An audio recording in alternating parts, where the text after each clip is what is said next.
Welcome to the Strap and Link podcast, where we cover brands from their inception to their latest release.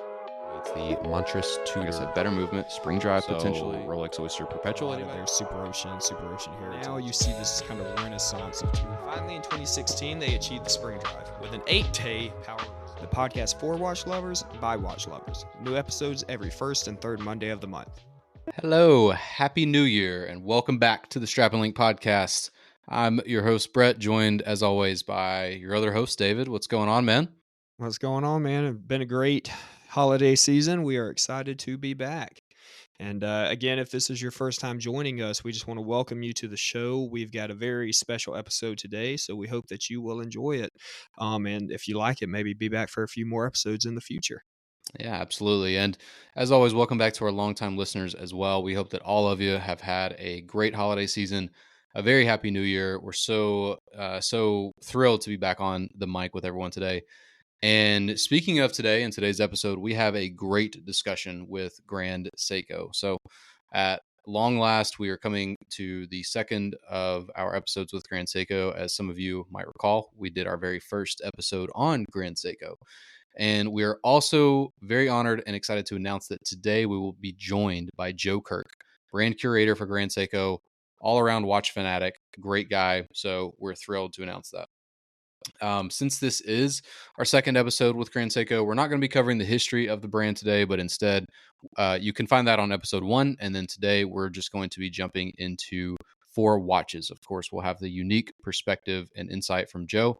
And with that, right before I hand it over to David, one quick reminder.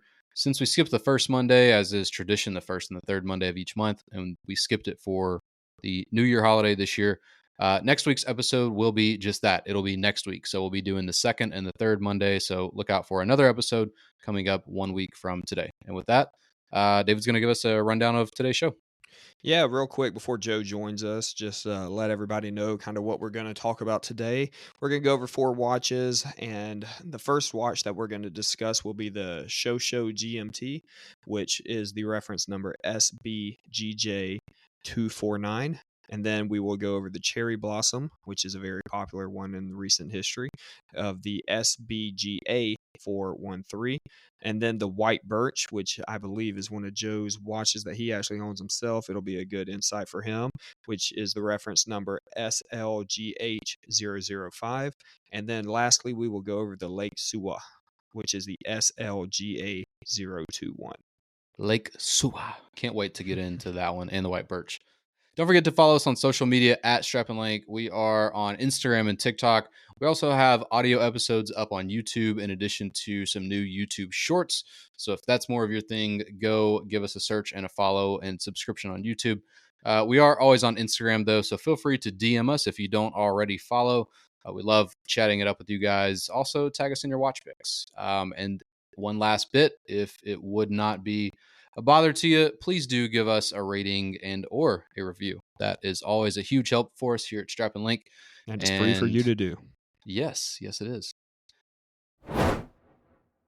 Without further ado, I would like to welcome in our guest today, Joe Kirk. Joe is the brand curator for Grand Seiko. You might have seen him in various videos with Teddy Baldassar on other podcasts like Worn and Wound. Of course, you can always catch up with Joe on Instagram and his travels as well at Josep.Kirk. So finally, Joe, welcome to the show. Thanks so much for coming on today.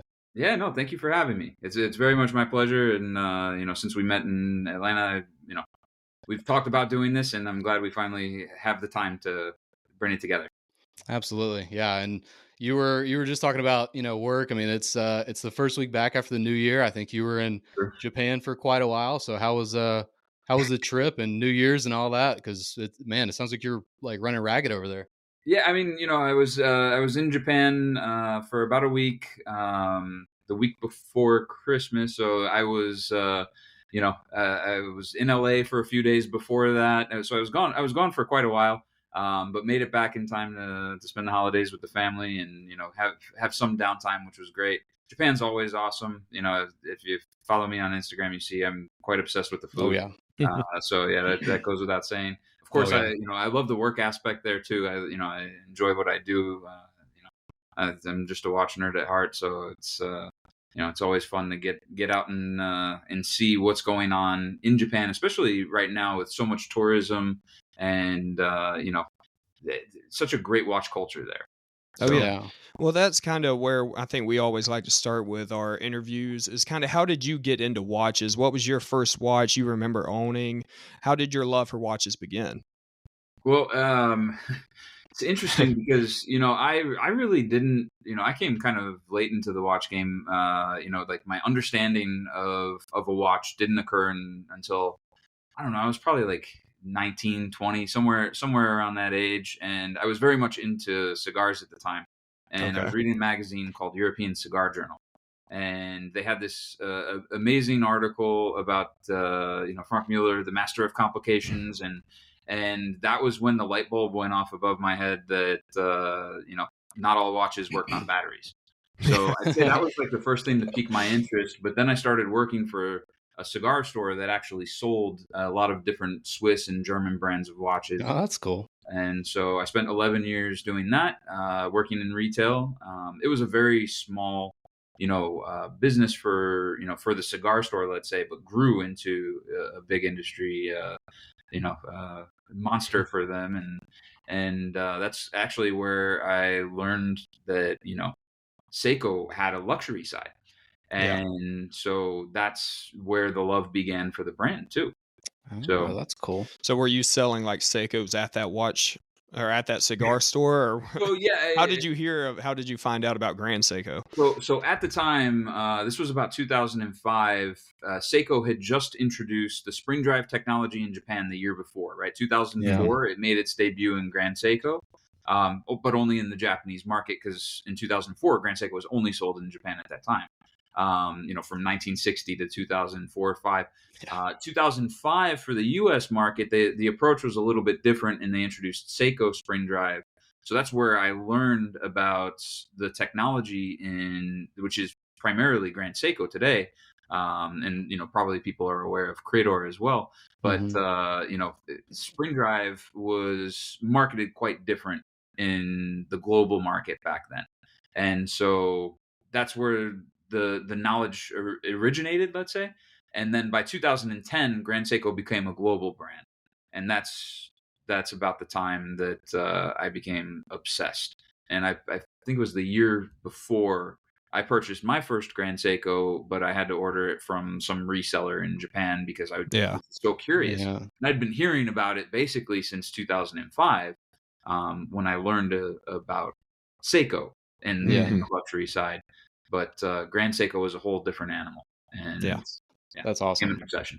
We just found out. So we just did a Seiko episode back in, Q4 timeline, November, I think. And during that episode, I think that was the first time that I personally noticed that Seiko directly sold spring drive movements, and like still to this day. So that was really cool. Not so much now. The focus obviously is on Grand Seiko, and they are different calibers, but at the same time, the Grand Seiko has become quite the presence, in the international market, not just in Japan. It's huge in Japan.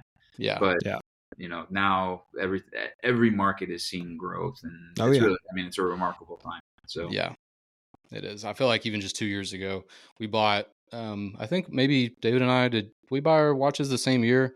I think in 20 or in 21, both of our first Grand Seikos. Yeah. I actually, you bought yours before mine. I didn't end up buying my Skyflake until January of 22, actually. Okay. But, I toyed around for 6 to 8 months, and, a few watches came before. But, once I bought this one, it was took off. Our love for this brand. Well, and since that time, I mean, that's been, not even a full year. It's coming up on 2 years now, I guess, for you, David. But I mean, it's grown so much. Like the people that we talk about, the people that know of it. Oh yeah. Yeah. I mean, the people that we talk to and that know about it, or that they're looking for like a certain model, or they're asking about this, is just, again, just in the last 2 years. And I'm sure that we've become more aware of that too. But it's an awesome time, and there's a ton of watches. I feel like even though we're getting to our our 7th or 8th watch that we've talked about on the podcast, like kind of in depth, we were still sort of fighting about like which watches were going to make it in today. And we swapped out a diver for a Lake Suwa. So it was just, there's still just so many amazing watches to talk about. So yeah, that's true. That's true. The thing like that I've noticed in the last couple of years that really amazes me is, because I've been, collecting the brand and a fan of the brand much longer than I've worked for the brand. But now in the last couple of years, I mean, I'm sitting next to people on the plane and they recognize it's Grand Seiko. Oh yeah. yeah, At the airport, or in Tokyo, it's a much more prevalent thing, like on the street. But here in the States, seeing people wearing Grand Seiko outside of the watch community is really amazing, and it's got to be like 6 or 7 times this year in the airport. Oh yeah. And then, technically last year, right? And then, just a few weeks ago in the grocery store, no way. randomly spotted a Grand Seiko on someone's wrist. So that's really incredible. Yeah, I was at a Christmas party, not this last Christmas, but the one before. And I actually, first time I'd seen a guy wearing a Grand Seiko, we were just randomly sitting down next to each other. And I was like, man, is that Grand Seiko? He's like, you're the first person to ever know this brand. And I saw him again at this Christmas party, and he had bought another one. He's like, man, since you mentioned it, it just reinvigorated my love for it. And I just went out and bought another one. I was like, well, and your dad's bought one since then? Yeah. Your dad thought about buying a second one, right? Yeah, he thought about a white Birch. My dad has always been a big Rolex only guy. Yeah, only buying one brand, Rolex, and now he's branched off into Grand Seiko, and he's looking at 3-4 different ones now. So once they catch that bug, it's like, they're part of the cult. They love it. It was so funny. I was in New York in Soho, and I was at a coffee shop not far from the Soho Grand Seiko boutique that we have with Watches of Switzerland Group. And so I'm in line getting coffee, and I noticed the guy behind me goes up to the counter, and he's wearing the Shunbun, the Hanikata, the spring drive pink dial that everyone loves. And so I notice it, and I'm like, I want to pay for this gentleman's coffee, right? He looked at me so crazy. And it became such a fun conversation. I'm like, I work for Grand Seiko, I just wanted to show a little appreciation. And so he saw what I was wearing, which was the GS9 Club exclusive limited edition.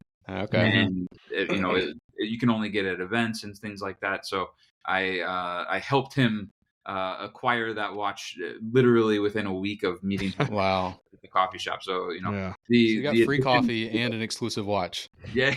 It's a pretty good deal. It was a good day for both of us, right? Yeah, that's awesome. So what exactly do you do for Grand Seiko? I know we said you're the brand curator. So what is people always ask, well, what does that mean? So tell everybody what you do. It's vague for a reason. Yeah, I wish I could, really, give you a full-on explanation of what I do, and sometimes I don't even know, what I necessarily do for the brand as a whole. But I think the main objective of my role is, kind of brand awareness and curating people's knowledge of the brand. So I used to be the national training manager for the brand in the States. Which, during the pandemic, there was no travel, so it kind of evolved from there. And so now it's a little bit more, I would say focused on, actual customers, as opposed to working with our retail partners. So I still go to our retail partners, but mostly for events. So I do a lot of events. I do a lot of the kind of speaking, more on the marketing side, I guess. Yeah, a bit more. Yeah, I went more from the sales side to more on the marketing side, but still involved with both. I've obviously, you mentioned doing videos with Teddy and, Worn and Wound and things like that. Horological Society of New York. I've given 2 lectures there, which is, that's an hour and change of pure nerdery. You really have to commit for that one. When people say, I see you on Teddy, that's one thing, I feel like he has the most amazing reach, right? He's almost a million subscribers on YouTube now. But when someone says they watched my Horological Society lecture, I'm like, you're committed. Yeah. You dug deep for that recording. Yeah. So, that's more or less my role in a nutshell. I try and help in any way I can. I'm kind of like a Rolodex of reference numbers and specs. So, that's kind of, the main theme. I love it. Okay. What I do. Yeah. I love it. Well, we've got plenty of specs to get into, so. All right. Well, let's go ahead and jump into our mailbag real quick, guys. So this comes from a question from Instagram follower Raymond at RE1000. He says, "What do you guys think of mostly obscure or lesser known quartz models like the Rolex Oyster Quartz, the Patek Nautilus Quartz, and the AP Royal Oak Quartz?" He says, "I don't discriminate against quartz models, but I can see why someone wouldn't want to invest a lot of money in them." And I'll give my 2 cents very quickly. I'm not a big vintage watch person, so the only watches of those three that I'm even really familiar with is the Rolex Oyster Quartz. Really, just from its case design, like it looks a lot like a Tissot PRX, and I own a PRX, and I love that. But overall, like I'm usually gonna opt for mechanical. You know, if there's a great deal to be had, if there's something that like I couldn't afford a $10,000 watch, but there was one for half the cost in quartz, you know, maybe, but sometimes that doesn't always tend to be the case. So yeah, that's kind of my piece. I'm usually going to go mechanical over quartz any day, but yeah, I guess. Yeah, and I mean, I know Brett and me and you have discussed this in the past. Um, there are a lot of watch brands, it seems like, that they'll throw their quartz model right up around the same price as their automatic model. We've talked about the Cartier Tank, the Longines Dolce Vita, all of those. It seems like, hey, you can buy their quartz model for just making up a number 4,000 and their automatic for 4,500. So it's like, why would Yeah. why would you jump in and buy the quartz? That's just kind of my thought process. Joe, I know since Grand Seiko kind of makes their own quartz movements in house, what is your idea and your opinion on the quartz versus automatic movements when it comes to Grand Seiko on their side? I mean, listen, I know how people feel about hearing the word quartz, especially in the luxury watch segment. But I feel that there is certainly a place for it, and I definitely feel that there can be qualitative quartz, and that's it really took Grand Seiko for me to understand that. Yeah. It's an interesting playing field because I respect anyone that can do quartz well. I appreciate, I respect, but it's rare, and mass production of quartz has really changed the perception of what the value should be of a quartz watch. So it's difficult, I think, for a lot of people to digest. My knowledge on quartz watchmaking is kind of odd, I think, in this industry, because not many people pay attention to it. But I could tell you a lot about quartz watchmaking, and that's weird to most people, And some people find it very fascinating. So, when I have the opportunity to talk about, high-end quartz watchmaking, I will take it. But I found, I won't name any brands, but watchmakers from other luxury brands have, not there's obviously a big appreciation for spring drive, right? Because it's such a unique animal in watchmaking. But that's not quartz. This is quartz. We're talking about battery driven watch, and I think that's often the confusion, right? Is people don't want the battery. They want a mainspring. They want, they want an escapement in some way, shape, or form. Yeah. Those things, are all essentially delivered by spring drive. Quartz, what people dislike is the battery aspect, right? This step motor.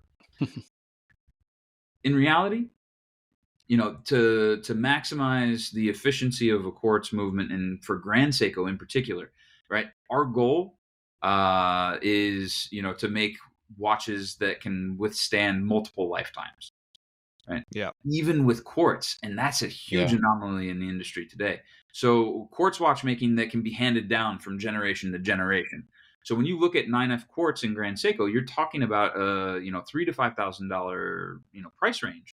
But at the same time, you're getting the same qualitative parts and also a very complex movement, with generally around 130 components starting. So I love quartz. I think that more people should be attracted to quartz, especially if they're looking for something easy to use. And Grand Seiko as a brand is all about practicality. So if it's easy to use, that means it's very practical, and it's a perfect fit for Grand Seiko. So that's why we make high-end quartz. And I was just looking at some Grand Seiko quartz models the other day. I forget the reference number, but 24-hour GMT, non-rotating bezel on the bezel there. And I was just looking at one of those the other day, and I didn't realize that it was quartz at first. And it kind of jarred my memory that we talked about it a little on our first episode about some of the quartz Yeah. movements. I think we talked snowflake, skyflake, and then I think 2 quartz models actually. And I think that was one of the points that we were trying to make was that, you can get into some really high end watchmaking and specifically finishing, like, case finishing with Grand Seiko and Zaratsu polishing and mirror polish and all of that. You can get into it for, at the time, I think maybe it was only like 2,500. There were some models that were kind of like high twos. Maybe I'm Yeah, we have a starting price of quartz at 2,200. So 22.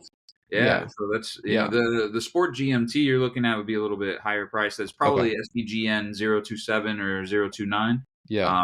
So those are a little bit higher, just over 3. But Yeah. at the end of the day, I mean, it's still one of the coolest things about Grand Seiko quartz is like, oh, they grow their own quartz crystal in house. Yeah. Like Yeah. that's cool. Yeah, so the first watch I just want to talk about, this is actually the first watch I saw when I ever found out about Grand Seiko walking into an AD. This was the first watch shown to me by a salesman.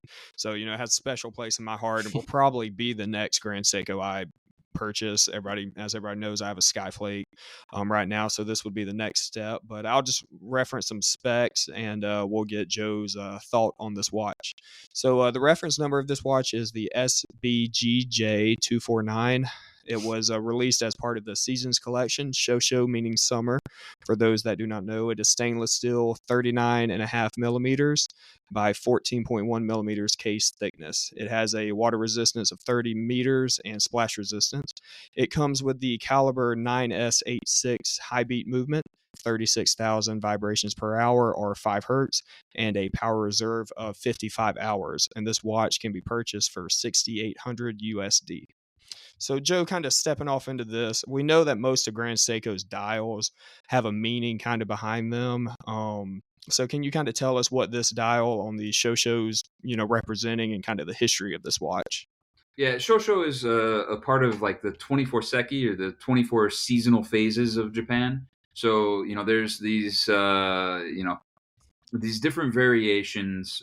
Basically, the Seki or these, micro seasons as people kind of view them. It all kind of stems from farming, right? And so Shosho is a part of the summer where, you can see kind of the gentle breeze blowing, over a lake or something along those lines. And that's the effect that we're going for with the dial on the Shosho. So, as a part of our Elegance collection, this was really the first series that incorporated the 24 Seki in the Elegance collection.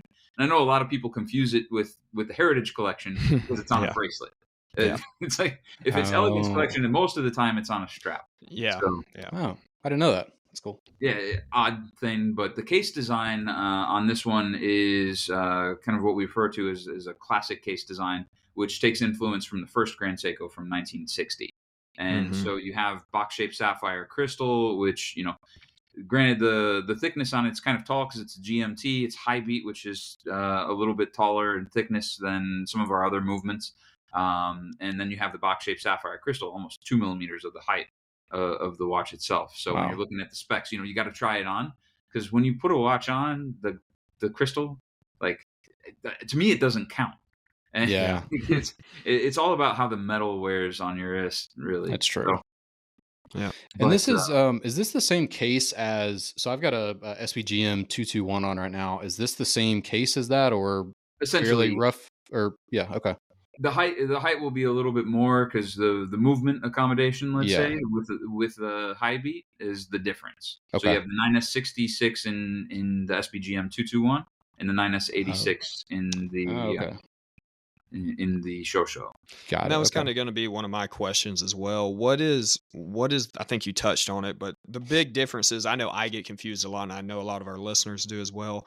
The difference between the Elegance collection and the Heritage is there. I mean, they're all you're always trying to guess which one is in which. So you said the majority of them are on straps. Is that the big differential? I mean, that's true in a sense, but that's not really the ideals behind the two collections. So Heritage collection is made to be the everyday watch, right? Okay. Versatile. You can wear it through anything. Elegance is more dress, more formal, and can be on a bracelet. but typically, the smaller, thinner designs or more classic vintage designs will fall under the Elegance collection. So we both have Elegance then, right, David? You have a Skyflake? Skyflake, yeah. SPGM 221, so that's both Elegant? Those are both Elegance, yeah. Yeah. Okay. But still, as a part of the ideals of Grand Seiko, doesn't matter if it's a dress watch, part of the Heritage Collection, or a sports watch, no matter what, they have to be still good for everyday wear. Otherwise, it's not a Grand Seiko. This layout right here that's on the SPGM 221 and the Shosho for a GMT that's dress forward, like it's class. It's my favorite watch. Yeah.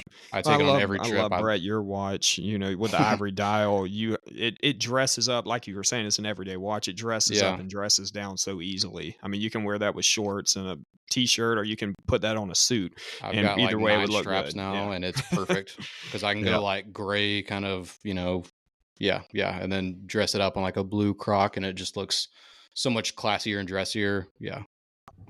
Yeah, that's always been a very strong part of our lineup. SPGM 221 has always been in the top sellers for us here in the States, and I'm sure globally. But there was a lot of people that especially like Hodinkee, things like that wore that watch for many years. And I mean, even recently we've had a huge surge with it. Shohei, right?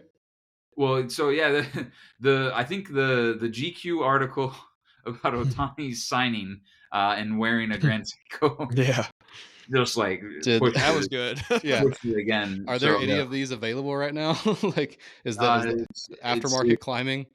It's slim pickings. I know. Basically, you can't predict when things like that happen.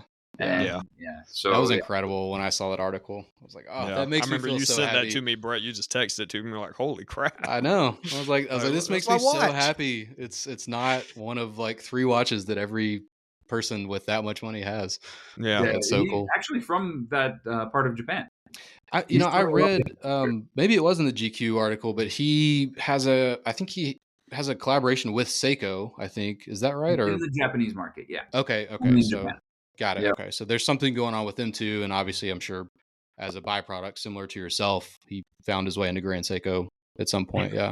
Probably. Yeah. I can't, say that I know, but I'm sure there's got to be some sense of pride with, his hometown being also the same place to watch it. So that's cool. That's amazing. Yeah. That's his heritage. Yeah. So let's go ahead and jump into that. I want to talk about the Cherry Blossom next. So we're going to kind of move this on in somewhat order of, old to new watch. And so we're going to get into some new releases. But now let's talk about the Cherry Blossom really quickly. So this is the reference number SBGA 413. And I know that Joe is going to correct me if I'm wrong on anything. He is, as he described, a Rolodex of specs and numbers. I believe initially released in 2019 in the US and then followed up worldwide release in February of 2022. And, doing some research, some of that design language from, the 62 GS is also here. I love that the minute track it still looks a little bit vintage on this watch, even with all the updates. 40 millimeter in diameter titanium case and bracelet. It can be 12.8 millimeter on the thickness, so dropping that down without the GMT compared to the Shosho. 100 meters of water resistance, and this has the caliber 9R65 spring drive within, which is a pretty popular model. It's on your wrist, David. It's on my other wrist. I'm double wristing today with my spring drive diver. It's also in the Snowflake, so a very popular spring drive model. So power reserve of 72 hours, and price on this one, since it is using, I would assume, an older or sort of a previous gen spring drive movement, they're within 6,600 USD. So still a little bit on the more attainable side. Joe, like beats per hour and spring drive, what is it, like 32,000 hertz? Like what? Because it sounds weird. You're like, all right, high beats 5. Very complicated answer to that. Because technically there's like really no beat to spring drive in terms of what would be the balance wheel. Right? But as we kind of touched on, the oscillator, which there's no expression of that in the second hand. So it's basically the glide wheel, as we call it. Mm-hmm. has 8 rotations per second. So because it's not oscillating, there's no beats. So we have rotations. So the rotational speed is how we measure. Okay. But the vibration does come from the crystal oscillator, which is 32,768 hertz. So Got it. that is, when you compare that to the SBGM 221, which is 4 hertz. Mhm. So essentially 4 full complete oscillations per second. Spring Drive does have, That's 32,768 oscillations, complete oscillations in 1 second. That's crazy. There you go. And I mean, it's been out for what we said, coming up on 2 years worldwide now, about 4 years in the U.S. market. Probably one of the more popular three-handers in that time from Grand Seiko. Would you still say that it's kind of up there, or has it been a little bit surpassed by some of the new stuff? No, I would say that that's probably global, definitely in the U.S. top seller right now. Okay. Okay. Always close with the Snowflake and also the Okay. SBGM 221, especially right now, is Okay.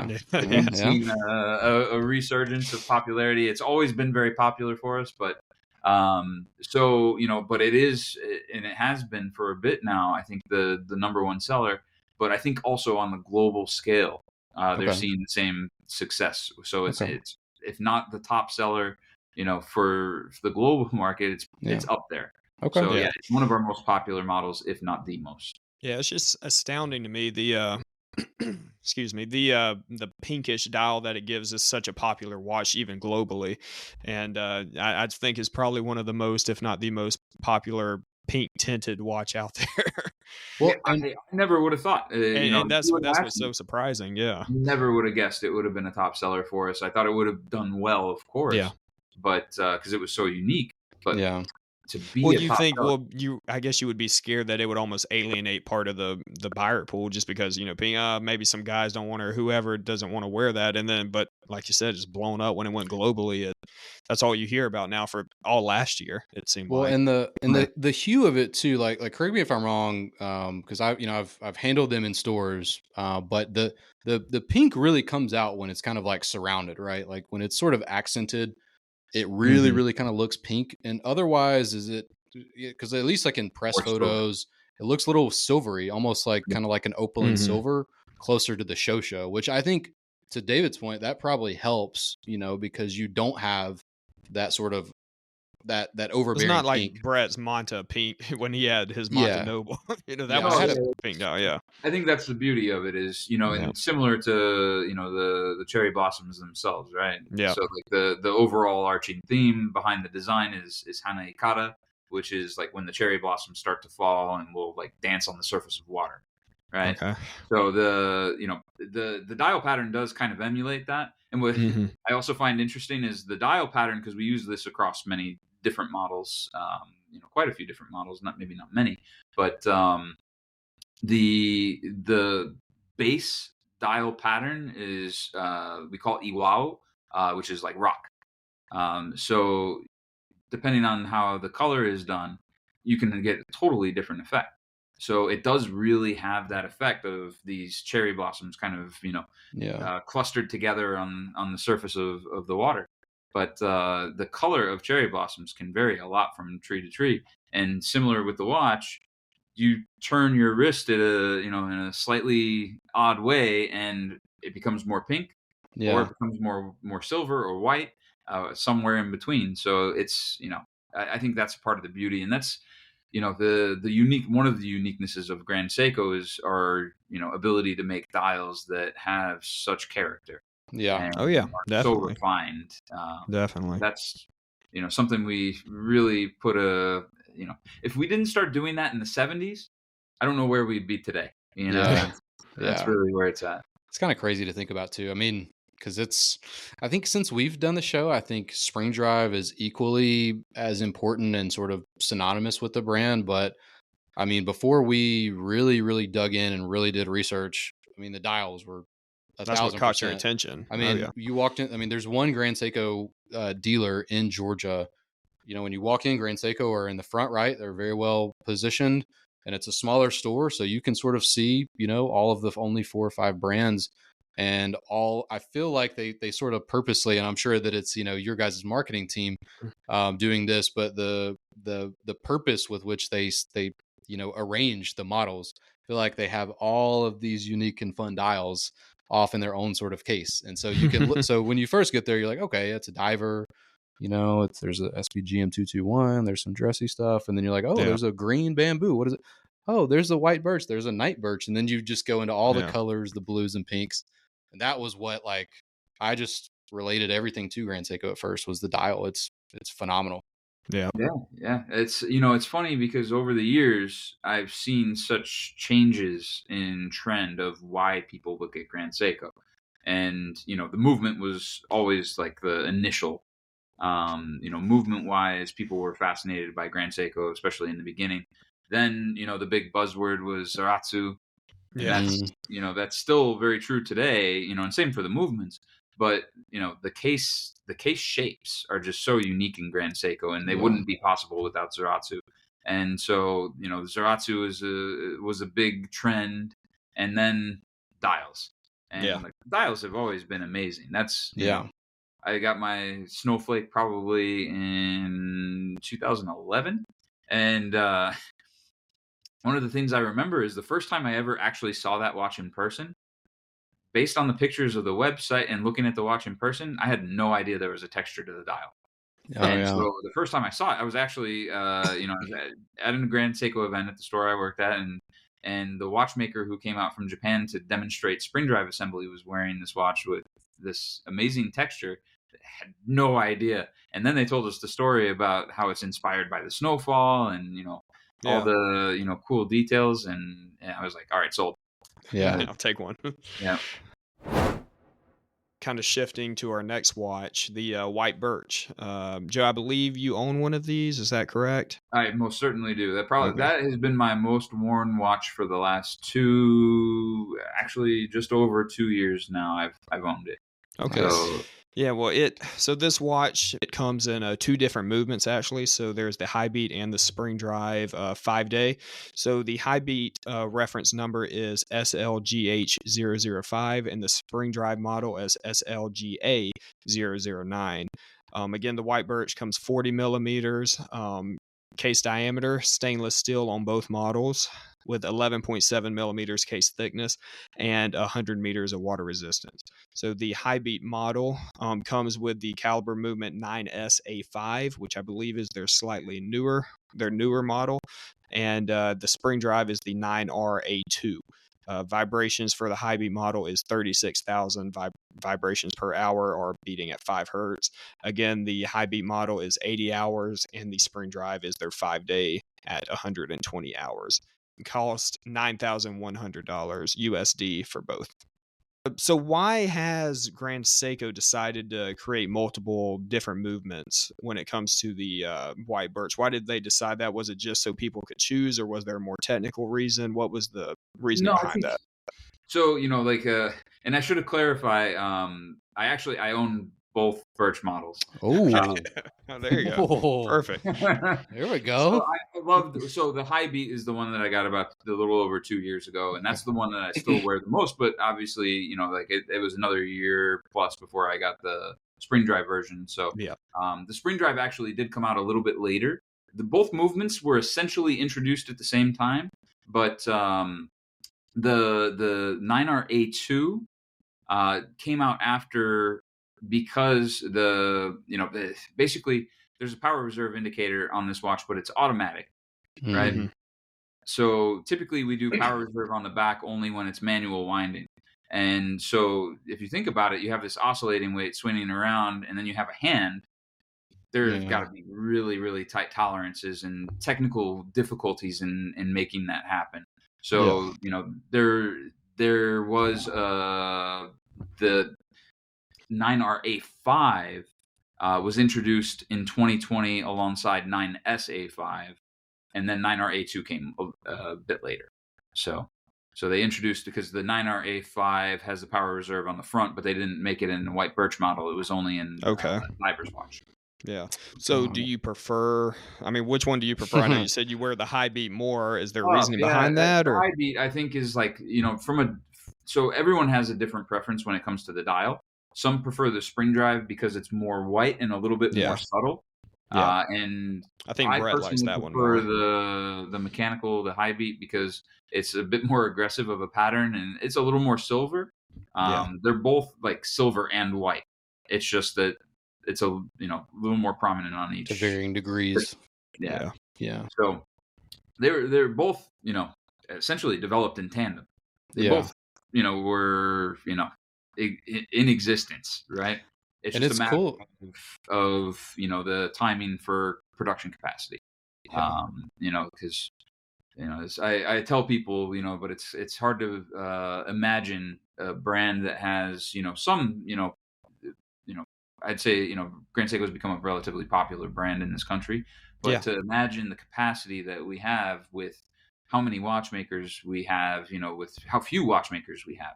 It's not, we don't have hundreds of watchmakers. It's a very small set of teams that do our movement assembly. So that's, I think when you think of a watch that's so popular, and as you mentioned, Brett, the 9R65 is a very popular movement for us, right? So spring drive and mechanical are made completely separate, and with the popularity of things like 9R65, for Snowflake and the Shunbun, or Hana Ikata, the spring model, the cherry blossom model, has many names, but everyone knows what it is.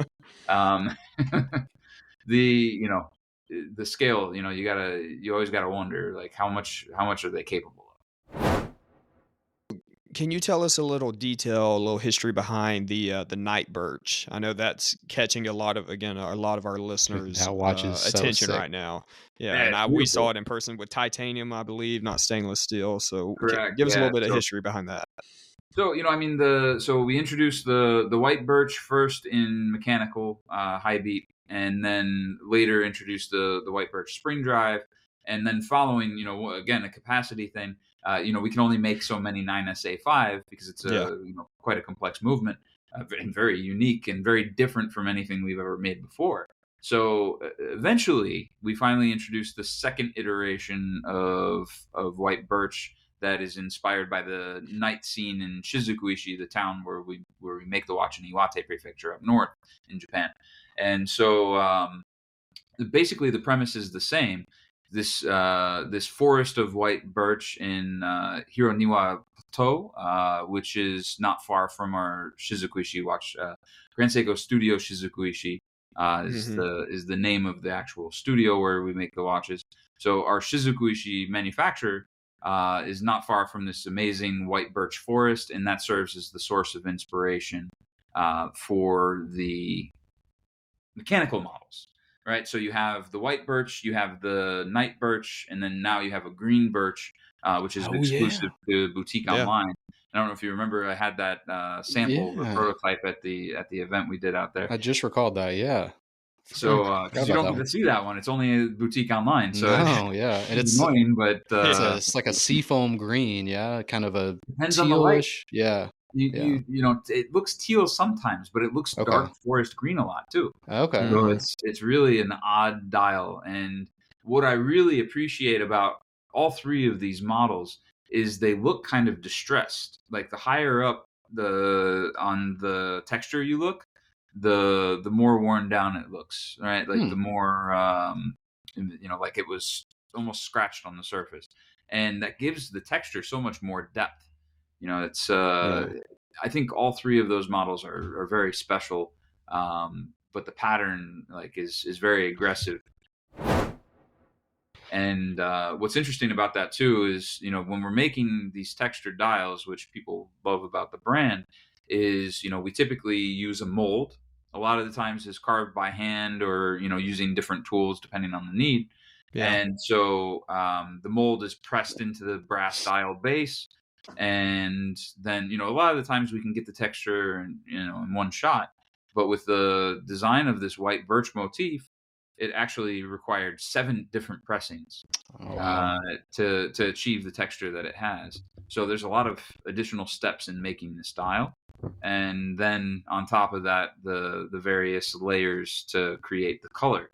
So it's and you have 3 different colors now. So and every time you make a new color, it's not just as simple as, okay, let's slap some new paint on it. Yeah. Because the more paint you use, the more you lose the texture. Yeah. So Yeah. it helps them Adds strive to make uniqueness. better watches, right? Yeah. Well, I mean, I was thinking about that earlier. Like, I mean, how cool is that if you're just into that design, I mean, because we've got like water designs and flower designs, and now here we have tree designs basically. But I mean, yeah, I was just thinking earlier today, like if you're into that, how perfect, because not only is it the same price, you can, if spring drive is your thing, like me, I would go spring drive all day long. I just like to be able to say that and to look at it. Yeah. And it's the same price, and you get a little bit of a different dial. So it's, like you said, it's kind of 2-in-1. You get a little bit of flair across those, which is really cool, I think. So. Yeah. What and is- it's not just the color, it's the texture is completely different too. Yeah. So that's the other thing, is like the texture is far less aggressive on the spring drive model, and it's almost like smooth, smooth kind of wavy lines, where the high beat is more like rigid, right? Okay, And the way I perceive it is high beat, oscillation, right? Spring Okay. drive, smooth. So Yeah. that's kind of how I compare the 2 dials and contrast the 2 dials. So Look at that. What is the popularity? I mean, I know we personally get a lot of questions about the Birches. What is the popularity with this compared to the Cherry Blossom? Is it up there sales wise as much, or is it higher, It's- lower? yeah, I mean, I would say that both, are certainly on our bestsellers list. I think the high beat, I'd have to look. I couldn't tell you right now between the two. The high beat has typically been the dominant. Yeah. I think also, the fact that it won best in men's category at the Grand Prix de Horologie of Geneva in 2021. Yeah. Could have I helped got it. a lot of recognition for that. Yeah. So, I always, kind of have focus on the high beat, but and now I think that we've introduced the Lake Suwa versions of the 9R-A2 in Evolution 9 collection. That has kind of maybe shifted a little bit of the focus from white birch to the Lake Suwa design now. Yeah. Beautiful watch. So let's go ahead and jump into our fourth and our final watch of the day. So we're going to talk about the Lake Suwa. We've got a couple of different models here, but I will mainly be referencing the SLGA021. Stainless steel, I believe. Is that right, Joe? I know you mentioned titanium earlier, but this one's stainless. 021 is the stainless model, and then 019 is the titanium. Okay, gotcha. And 40 millimeter on the diameter, again, so similar to the white birch. 11.8 mil on the case thickness with 100 meters of water resistance. The 9RA2 movement that Joe was just describing, which we've talked about the beats per hour, so we won't go there again, but another 5-day power reserve on that 9RA2 movement. Cost, or the variation in cost here, is going to be not that great, but a little bit of variation, 9,100 to about 10,400 USD. And so I know that was a great segue into that new movement, because I was going to ask about that, and even had some kind of, little cliff notes about comparing it with the white birch and, getting into that. But I know that we've talked about it. Besides that, like, I wanted to bring up one sort of big point about the sort of like Evolution 9 collection in general, because what I noticed with both watches that I own now and then the Bamboo that I've gotten rid of in favor of a Grand Seiko Diver, is that on the older models, even like the Cherry Blossom, for example, is another 3-hander, but Grand Seiko have gone away from the mirror polish like indices. There's a new handset on these newer, Evolution 9 models. So I was curious, is that kind of what we can expect going forward, is a little bit of maybe a toned down dress forward approach when it comes to the more sporty, more bracelet models that we would maybe associate with the likes of like an Omega Aquaterra or a Rolex Datejust or something like that? Yeah, so I think a little more nuanced than that. So basically, to give you, the overall premise of Evolution 9, right? I mentioned earlier that we have the, Grand Seiko style was established in 1967, right? That's our like design code. And so, 1967, like I said before, also, mostly dress watches. Yeah. So, the need back then was quite different than what today's need is. Today's world's much more casual, much more sporty. So in coming up with this Evolution 9 design, we wanted to basically take Grand Seiko style and create a new formula, Okay. right? It's basically a new design code adapted for today's world. And so, while, the design from the 60s is great and will remain a part of our collections for, as far as I can see down the road. I don't think they'll ever go anywhere, to be honest with you, because that's the DNA of the brand. Yeah. That's the roots of the brand. But so we had, relatively younger designer, Kiyotaka Sakai is his name. He's really a brilliant mind. We had him at the GS9 Club event we had in Los Angeles this year. And, his idea was fantastic. He really wanted to emphasize Zaratsu polishing in a different way. Zaratsu, most people realize Zaratsu as just the mirror finish on a Grand Seiko.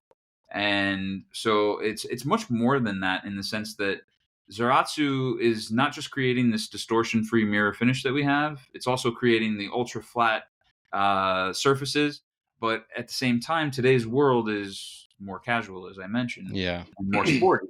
So adapting more contrasting surfaces allowed us to create a bit more of a sporty design. Like, it's still, let's say, like taking the Lake Suwa or the White Birch as an example, it's still along the same premise of the Heritage Collection, where it can be worn every day. Like, it's not too dressy, it's not too sporty.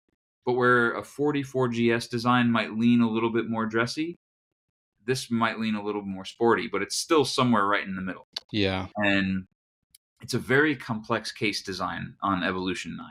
So all the different facets, all the different, if you look at the bezel alone, there's like 4 different facets that you can find, where on a 44GS, it's 2 angles. Yeah. Right? So the 44GS is so broad and wide, and this is, it's been, and I think maybe part of that with the 22 mil, lug width maybe, but it brings it to a more sort of uniform look, I think. Whereas like on my Bamboo, I always my eyes were sort of always drawn to the polishing, because that 44GS case is just so much broader, and this one is a little bit more kind of streamlined, kind of, looks a little bit more like, almost like aerodynamic, which is funny to use, but that's kind of a word that, at least to me, you're kind of yeah, Right. there's not those like sharp, hard cuts and edges. I mean, there still are, but it's just a little bit more streamlined. But I think you're right. The wide bracelet like changes the whole look of the watch, of course, and definitely reduces the lug.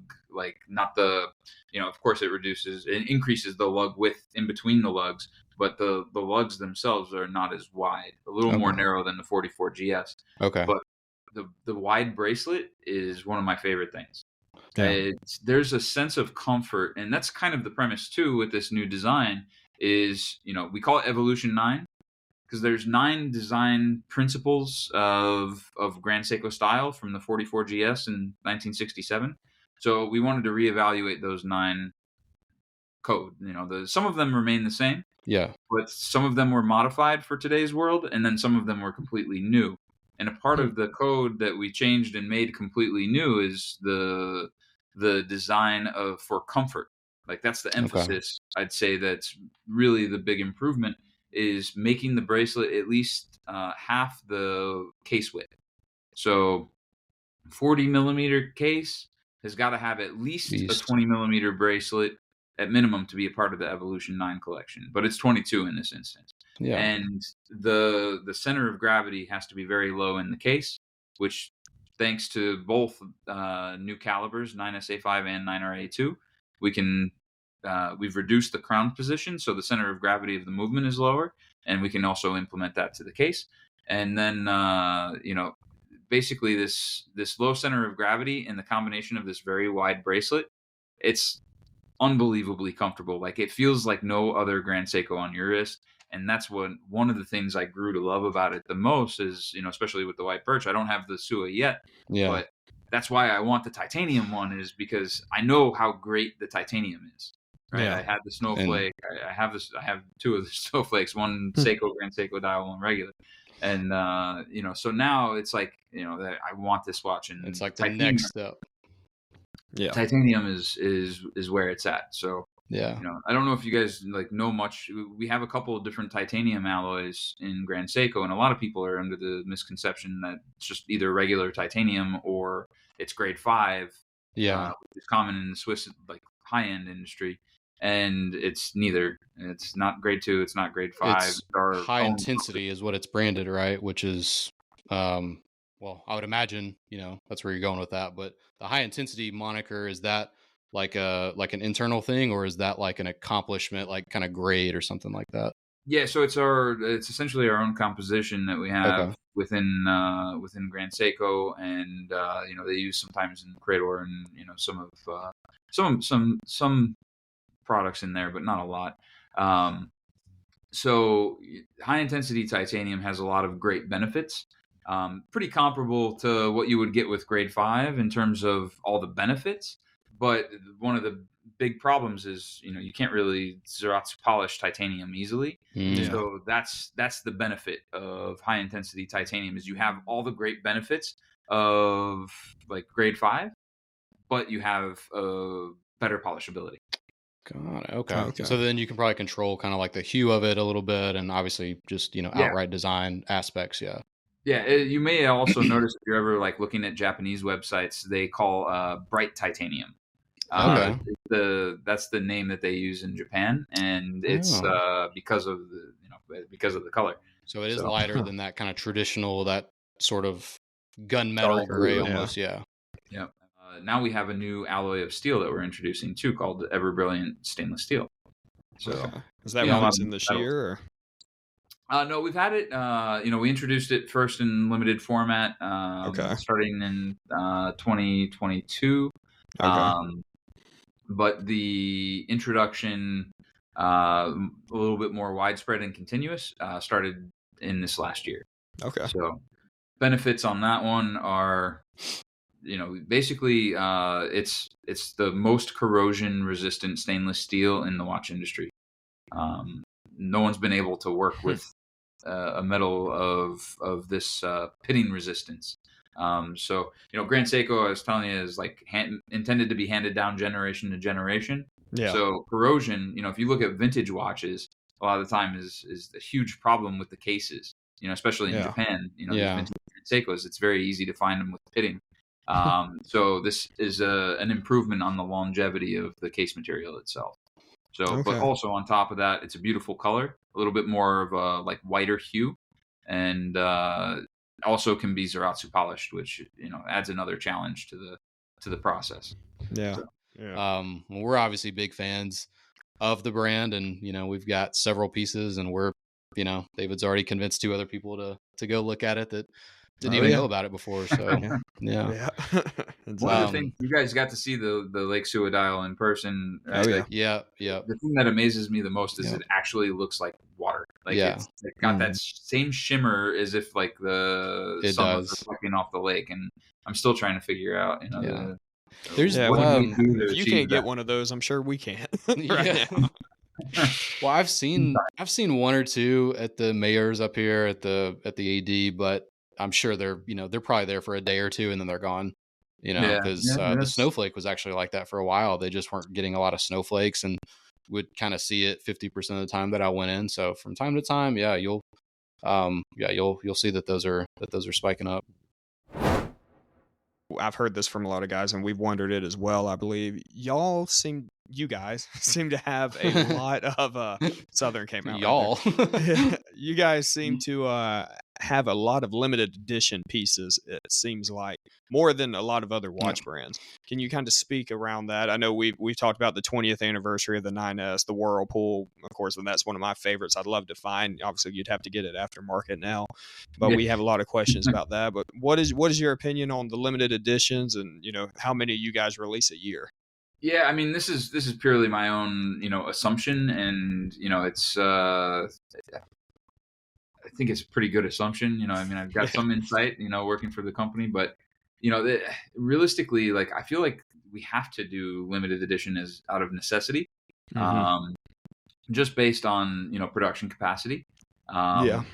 And at the same time, I feel like limited editions, maybe people will say, oh, there's too many limited editions, or I don't want limited editions, but those always sell out so quickly, like crazy. It's insane. But I think that realistically, from a production capacity standpoint, some of the things that we do, we just can't simply put into continuous production because of capacity issues. Yeah, So, hearing about your time maker, your watchmaker capacity you have, Yeah, so I mean, all of those things have to be considered. I think that realistically, like, we have a lot of great anniversaries that deserve limited editions, and I don't think we should ever stop. Personally, I don't think we should ever stop making limited editions. That's not us. I can name some brands that don't make limited editions, and that's fine. It's perfectly fine. But at the in the overall premise of Grand Seiko, I feel like our anniversaries, or our way of celebrating things is our own way. I don't if we have a lot of limited editions one year, you'll tend to see that there's a reduction the following year.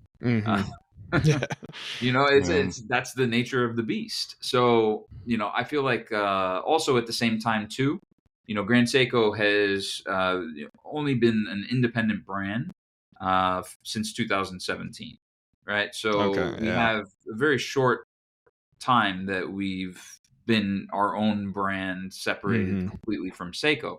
And so I feel like that what you've seen from 2017 to now is a bit of a transitionary period for Grand Seiko to make that adjustment and come into continuous production models that are part of the collection for many years to come. So a lot of people don't notice, I think, so much when we discontinue a regular production watch, but a lot of the stuff that I remember has been phased out. It's and that's another part of the need. So when you see Grand Seiko coming out with new watches, it's not because we're just adding more watches to the collection. We're changing. Things need to go away in order for us to make new things also. So I guess that's the downfall of again, you are growing so much in popularity over the last few years in America. I was introduced to this brand in 2021-ish, and the limited edition Whirlpool came out in 2018. You're like, man, if I would have known about this brand at the time, you wish you could go back and get one of those. But I guess again, that's just the downfall of y'all gaining so much popularity, and some of the stuff that might have came in past, you missed.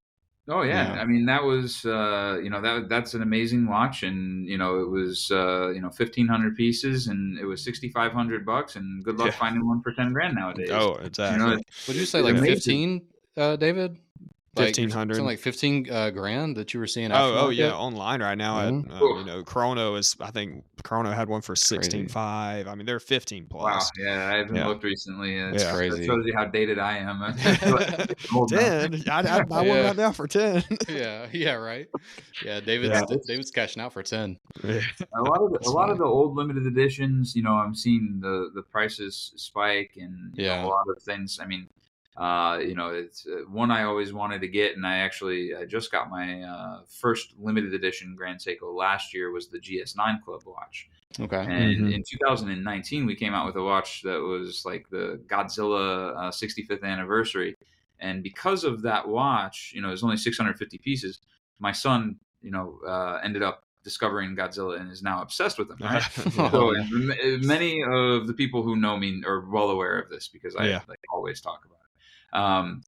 So I've been looking for that watch forever, and it's been so hard to get one at a reasonable price. And finally this year I've been a little wild with my watch purchases, but finally able to add that Godzilla. Nice. But there's always going to be one that got away. There will always be one that will you'll chase down. Oh yeah. And then, well, it motivates all the listeners to go get one. If they like the limited edition, go get it now before it's gone, because you never know. Seriously. If you really like something, that you have in the back of your mind, that realization. But to buy something that you truly enjoy is, I think, most important. Yeah. So now the problem is I have too many that I like a lot. So got to start looking one a day. Yeah. Hey, I don't think we asked what watch are you wearing today, or do you have one on? Yeah. Do you not even have one on? This is He's wearing a Whirlpool. no, I wish. So this one, it's been a long time, let's say, in the making, and something I've very deeply wanted for a long time. But it's first of all very hard to come by, and so required a lot of saving and begging and pleading, and so today I have this is the 8-day Power Reserve. Ah, Yeah, and that- certainly wow, yeah. Is that flat green?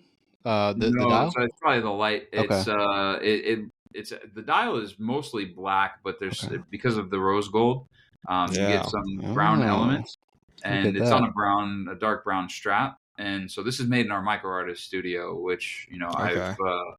I my first trip to Japan, I was fortunate enough to sit down in the micro artist studio and meet who's basically the head engineer of the micro artist studio, and his name's Masatoshi Moteki. And Moteki joined us for lunch, and I was fortunate enough to sit next to him for lunch and pick his brain for an extended period of time. And this was just after we launched the 8-day. And so he was responsible for the concept of the movement. Like, how do you make a Grand Seiko masterpiece? Right? Yeah. Just make it better in every single way, and it's Yeah. all hand finished and meticulously done. So that was like the first thing that was like, I need to get an 8-day one day, right? Became obsessed with it, and then in I think it was 2019, I did the first lecture with Horological Society of New York, and I invited a couple of guest speakers. One, Mr. Akio Naito, who's now president of the company overall in Japan. Back then, he was the chairman and CEO of Grand Seiko USA. And then the other gentleman who was invited was Kazunori Hoshino, who actually designed the aesthetic of this movement. And so got to learn a lot from him, and he also helped in the design overall of this watch. So after getting to know him and learning more and more about this watch, people don't realize, like, this is the ultimate Grand Seiko. Yeah. It was basically engineered and designed to be the best Grand Seiko ever made. So how many of those are there in existence? It's a very, very small quantity. Okay. It's not a limited edition to any specific Okay. number. It's continuous production, but the capacity is ultra small. Got Yeah. it. So being made in our micro artist studio means, this is they make Grand Seiko 8-day, and then there's a 3.5-day Power Reserve Grand Seiko that they make, and then they make Crador, the HE2 minute repeater, and the Sonore. So these are ultra, ultra high watt. And then like the hand carved platinum from Correct. earlier this year. So there's just those like kind of handful of watches that are finished there, made there. Correct. Okay. So to be able to get one of these, like huge honor and privilege. Yeah, And that's amazing. But the learning process, and this is this is kind of why I hate my job sometimes. The more I learn about it, the more I want it. You want it. Yeah. But I'm investing back into the business. That's right. Yes, You're investing. yes. They should love you by now. Yeah. And that's a 44 GS case, yeah? It's not. No, this is okay. a case that's made for this watch. Okay. I have the rose gold version, but the original model was made in platinum. The case had to basically, because platinum is ultra difficult to work with, it like heats up very easily and it becomes very sticky when you're trying to Zaratsu polish it. We had to develop a new iteration of Zaratsu polishing to overcome the challenges. So this is like, even though this is rose gold, the same Zaratsu adaptation is implemented, and is incredibly difficult to make this case. And it looks kind of like if you were looking at vintage Grand Seikos, the self-dater. Okay. It has some characteristics of that, but it's certainly not the same. Yeah. So yeah, it's a unique case. The movement is like an outline of Mount Fuji, and the rising sun with the I've power heard. reserve that's supposed Okay, to look like Lake Suwa, and I've heard of that movie, or probably read like on Reddit about that. Okay, so that's the 8-day that's in yours. Yep. Gotcha. Yeah. Okay. Manual winding too, so it's like Okay. usually between 4 and 6 days I'll remember to wind it. So Yeah. since I've gotten it, only one time I forgot, but Okay. yeah, That's it's incredible. very convenient. So like I was saying, it's made to be the ultimate Grand Seiko. So it's got the highest duration of any Grand Seiko that we've made yet, and also has the highest accuracy. So the 9RA2 has this as well, but it's plus or minus 10 seconds per month. Yep. Where all of our other spring drives, for the most part, are 15 seconds per month. Yep. So Okay. the way they do this though is different from 9RA2, where it's a special oscillator and adjustment. So Okay. yeah, it's Interesting. a rare breed. We'll Yeah. say. So Yeah. next, are there any events going on that people should know about if they're interested in seeing Grand Seiko? Where will you be, or what's your I've got a 2024 lot look? of travel, but not a lot of events right now, because one thing that will be interesting, at least if you're in the New York area, is we're going to be opening a giant flagship boutique in New York. Keep hearing about So this. we'll be Yeah. a little ahead of the curve, with the announcement, let's say. We announced at our GS9 event to give a sneak peek, but we'll be opening that towards the end of this month. So I'll be spending a good amount of time there, but really preparing for our grand opening, which will occur next month. And so I know we'll have some events surrounding the opening of the flagship. We're planning a GS9 club event for sometime in February, towards the end of February as well. Okay. And this boutique is big enough that we can actually accommodate about 100 people for that event. Nice. So yeah, Very it's nice. gonna. It sounds pretty big. Be massive. It's Yeah. huge. I don't Where know is if it at in New York? So currently, our boutique is on Madison Avenue at 510 Okay. Madison. Yeah. We're just moving up the block to 540. Yeah, when that opens, if we'll that have to go happens, up I'm and gonna see need it. to hit Joe up, and I'm gonna have to go shopping. Go see. Yeah, please do. It's honestly, I have I'll be finally doing a walkthrough next week to see where we're at, but Nice. the the design is amazing. Yeah. It's based on our new brand concept, which we launched last year in the new flagship boutique we opened in Ginza in Japan. On Namiki Street is a very renowned area in Japan, especially for high-end watch shopping. Okay. So been to that boutique a few times. Love it. The design is very, it's very bright, it's great. If you want to take a picture of a watch and post it on IG, Perfect. The lighting in there is Yeah. awesome for that. Yeah. The brightness, but the atmosphere is very good.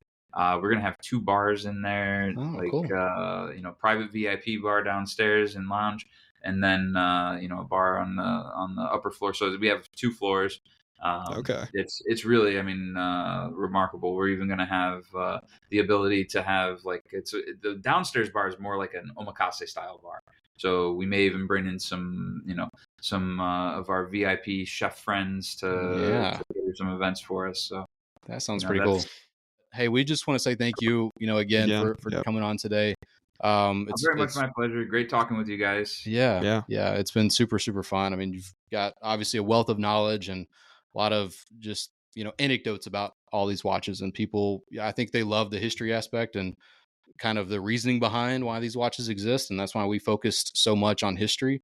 These 2-parters, there's a little bit of a lack of that, but I think that's what our listeners really, really enjoy. So, again, having all of this insight has been incredible. So thanks again for coming on. And whenever we need to make a New York trip, David, we need to look for like a weekend, and just come up there and go check out the new flagship store. I think that'd be awesome. It's going to be a party spot, man. I know that most of my February and March will be in there. Yeah. Right when it's nice and cold. Yeah.